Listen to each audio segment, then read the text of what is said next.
जय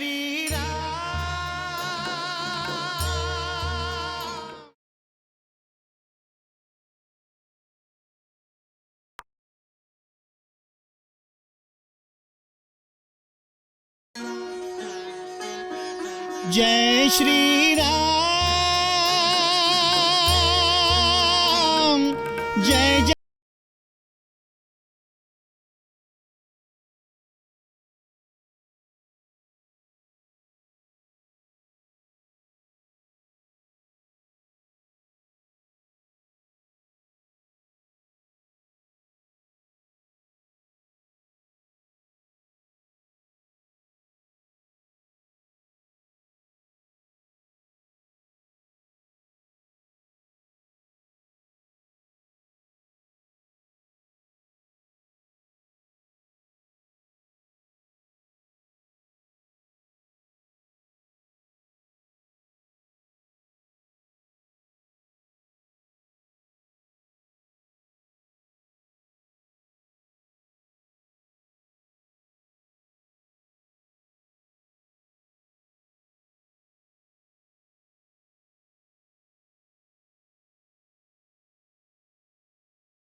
श्री राम जय राम जय जय राम। श्री राम जय राम जय जय राम। श्री राम जय राम जय जय राम।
সীতা, আমাদের খারাপ সময় কেটে গেছে।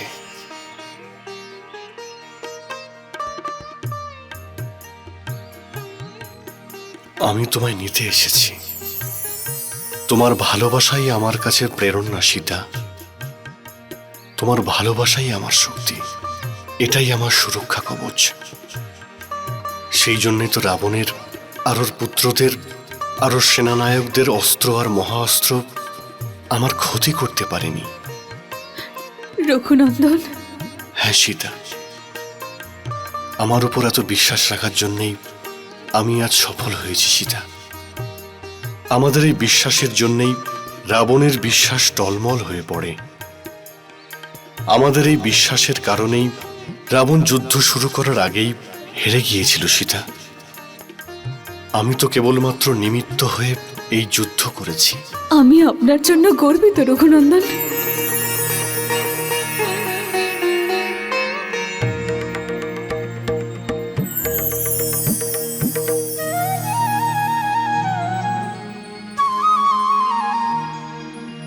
সীতার স্থান রামের হৃদয়ে।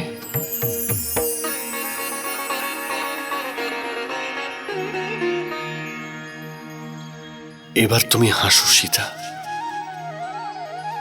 এবার চলো সীতা, 14 বছর সমাপ্ত হতে আর কয়েকটা দিন বাকি আছে।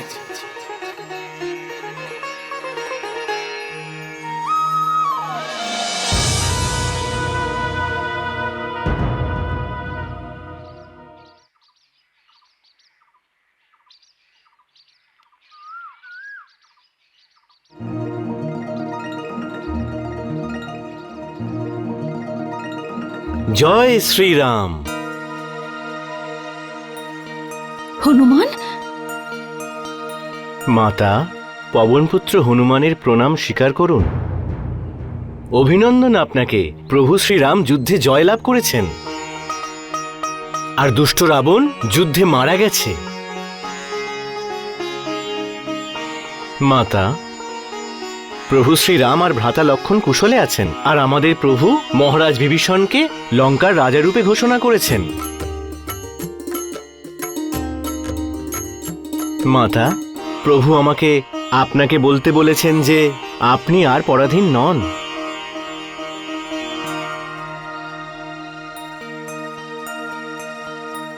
মাতা, আপনি কি আমার কথা বিশ্বাস করছেন না? लंका पर पाली विजय पूर्ण हुए सब काम।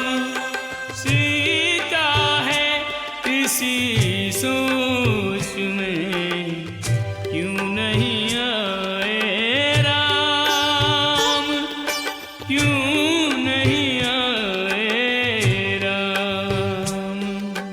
আমার কি কোনো ভুল হয়েছে মাতা? বলুন না মাতা, আপনি চুপ করে আছেন কেন?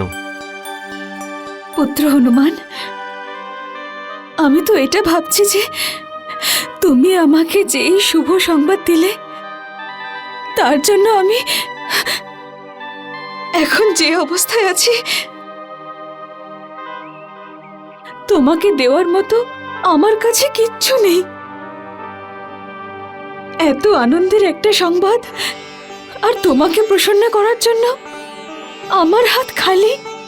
মাতা, আপনার এই আনন্দের অশ্রু আমার কাছে সবথেকে মূল্যবান উপহার। পুত্র হনুমান, আমি কেবল তোমাকে এই আশীর্বাদ দিতে পারি যে তুমি সদা সর্বদা তোমার প্রভু শ্রীরামের প্রিয় হয়ে থাকবে। আমি ধন্য হলাম মাতা, আমি ধন্য হলাম। হনুমান, আমার একটা কাজ করে দেবে? আদেশ করুন মাতা। তোমার প্রভু শ্রীরামকে গিয়ে বলবে যে ওনার জানকী ওনার দর্শন পাওয়ার জন্য অতি উৎসুক। এখন আর এক মুহূর্তের অপেক্ষা অসহনীয় হয়ে উঠছে। মাতা, আর বিলম্ব হবে না। আমি প্রভু শ্রীরামের কাছে গিয়ে প্রার্থনা করব, উনি রাজা বিভীষণকে বলে আপনাকে শিবিরে পৌঁছানোর ব্যবস্থা করবেন। আমাকে অনুমতি দিন মাতা। জয় শ্রীরাম।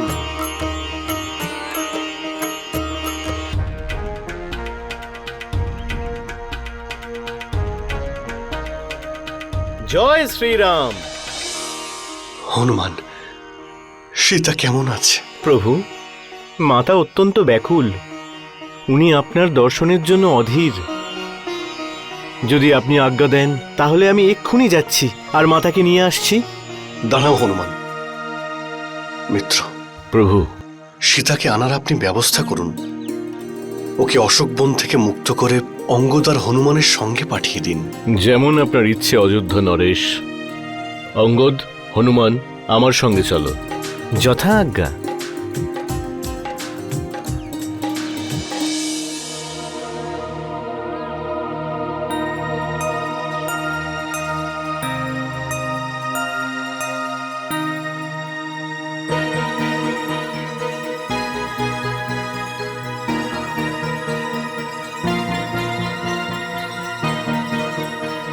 এইসব কি মাতা ত্রিজটা? সময় এসেছে পুত্রী, যে সময়ের জন্য প্রতীক্ষা করছিলে তুমি। এবার তুমি তোমার স্বামীর কাছে যাবে।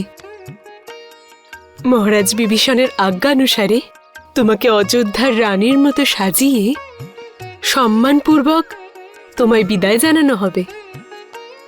উনি স্বয়ং তোমায় বিদায় জানাবেন। কিন্তু এসব কি জন্য মাতা ত্রিজটা? মা বলে ডাকো তো আমায়। কোনো মা কি নিজের কন্যাকে এইভাবে শ্বশুরবাড়ি পাঠায়? একজন এও স্ত্রীকে সবসময় সেজে গুজেই তার স্বামীর কাছে যেতে হয়। কিন্তু মাতা ত্রিজটা, যতক্ষণ আমার স্বামী সাধু বেশে আছেন আমি এই রাজকীয় বস্ত্র ধারণ করতে পারবো না মাতা। তবে কি তুমি এই বস্ত্রেই বিদায় নেবে? একজন স্ত্রী সর্বদা তার স্বামীর ছায়া হয়ে থাকতে চায়। সীতা সেভাবেই থাকবে যেভাবে রঘুনন্দন।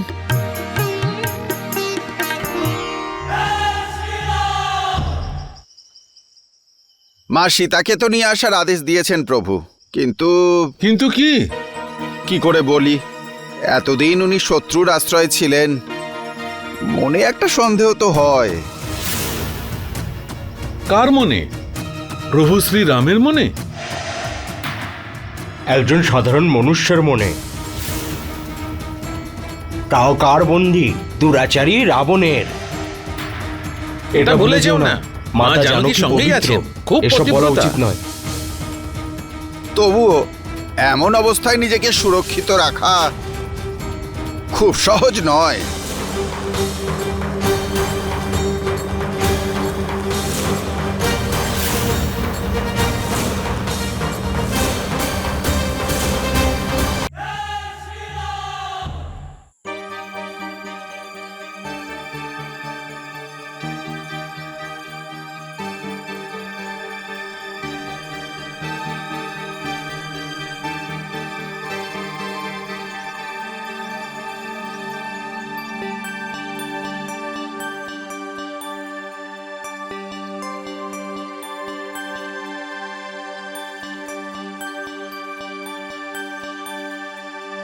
বৌদির আসতে দেরি হচ্ছে তাই না জ্যেষ্ঠ?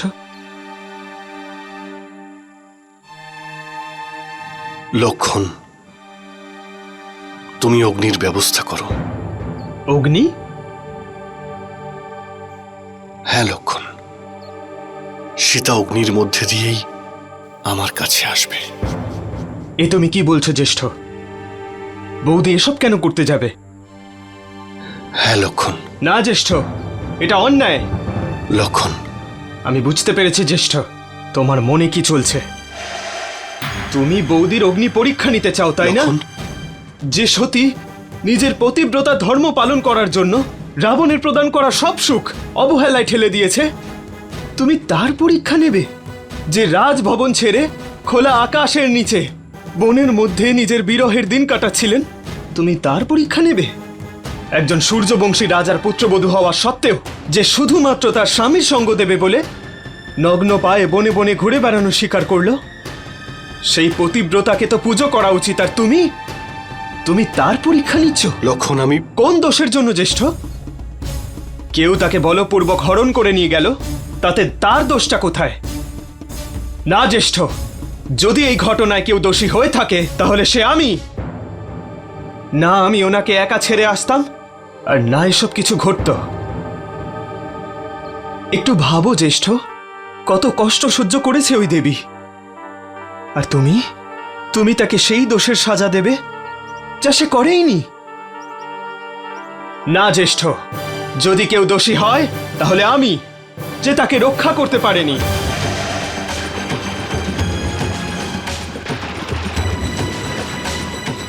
দণ্ড আমার পাওয়া উচিত জ্যেষ্ঠ, ওই নির্দোষ নারীকে শাস্তি দেওয়া অন্যায়। তুমি এই অন্যায় করবে জ্যেষ্ঠ? না জ্যেষ্ঠ না, তুমি জানো জ্যেষ্ঠ, আমি বৌদিকে আমার মা মনে করি, আর যদি আমার মায়ের সাথে অন্যায় হয় তাহলে আমি চুপ করে থাকবো না। এই অন্যায়ের বিরুদ্ধে যদি আমায় অস্ত্রও তুলে নিতে হয় তবে। শান্ত হও লক্ষণ, শান্ত হও। তুমি তো কিছু শোনোই না, শুধু আবেগের বশে বলতেই থাকো। তুমি এটা কি করে ভেবে নিলে যে আমি সীতার পরীক্ষা নেব? সীতা তো প্রতি মুহূর্তে আমার হৃদয়েই থেকেছে। এক মুহূর্তের জন্যেও ও আমার হৃদয় থেকে দূরে সরে যায়নি। ওর পবিত্রতা আর সতীত্বের প্রমাণ আমি স্বয়ং। অন্য কারো কাছ থেকে ওর সতীত্বের প্রমাণ চাওয়ার আমার কোনো প্রয়োজন নেই। রাম আর সীতা আলাদা আলাদা নয়, দুজনেই এক। যদি আমার সীতার উপর বিশ্বাস না থাকে তাহলে আমার নিজের উপরও বিশ্বাস থাকবে না। তাহলে তো আমার পরীক্ষা প্রথমে হওয়া উচিত। তুমি জানো না লক্ষণ, যদি রাবণ সত্যিই সীতাকে স্পর্শ করত তাহলেও সতীর তেজেই ভস্ম হয়ে যেত। তাহলে তুমি আমাকে অগ্নির ব্যবস্থা করতে কেন বললে? কারণ এটা একটা লীলা, এটাকে করা আবশ্যক। কেন? কারণ আমি অগ্নিদেবের কাছ থেকে আমার আসল সীতাকে ফিরিয়ে নিতে চাই।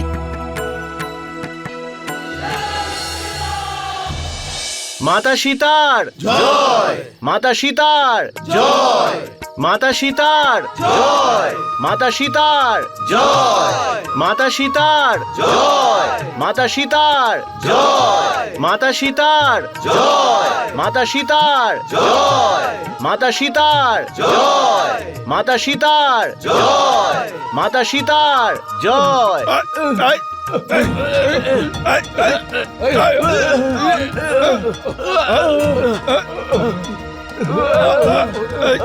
এই পিছিয়ে যাও, পিছিয়ে যাও, এখান থেকে সরে যাও, পথ থেকে সরে যাও।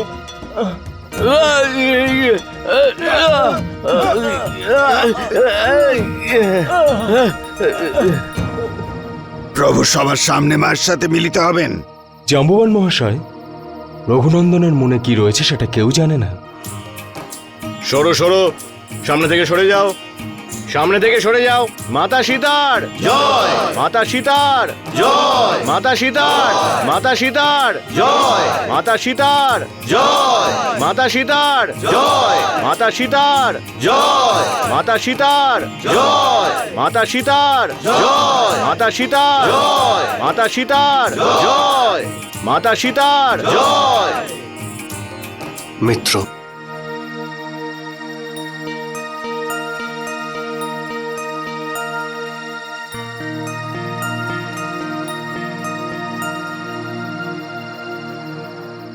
আজ্ঞা করুন প্রভু। এই বানরেরা আমার মিত্র, ওদের জন্যই আমি জয়ী হয়েছি, আর ওদের সহায়তাতেই আপনি লঙ্কা রাজা হয়েছেন।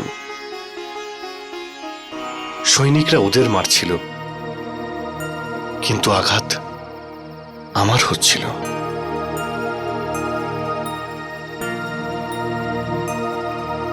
পুত্র কি নিজের মাতাকে দেখতে পারে না? ওদের প্রাণ ভরে সীতাকে দর্শন করতে দিন। আমি ক্ষমা চাইছি প্রভু। মিত্র, সীতাকে গিয়ে বলুন যে রাম বলেছে ও পালকি থেকে নেমে পায়ে হেঁটে যেন এখানে আসে। যথা আজ্ঞা প্রভু।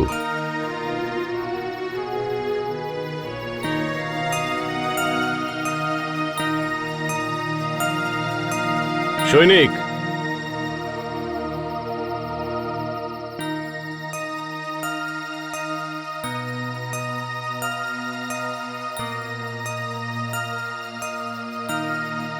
জনক নন্দিনী, রঘুনন্দন আপনাকে পালকি থেকে বেরিয়ে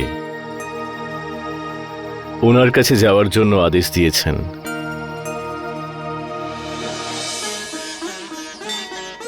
जय श्री राम।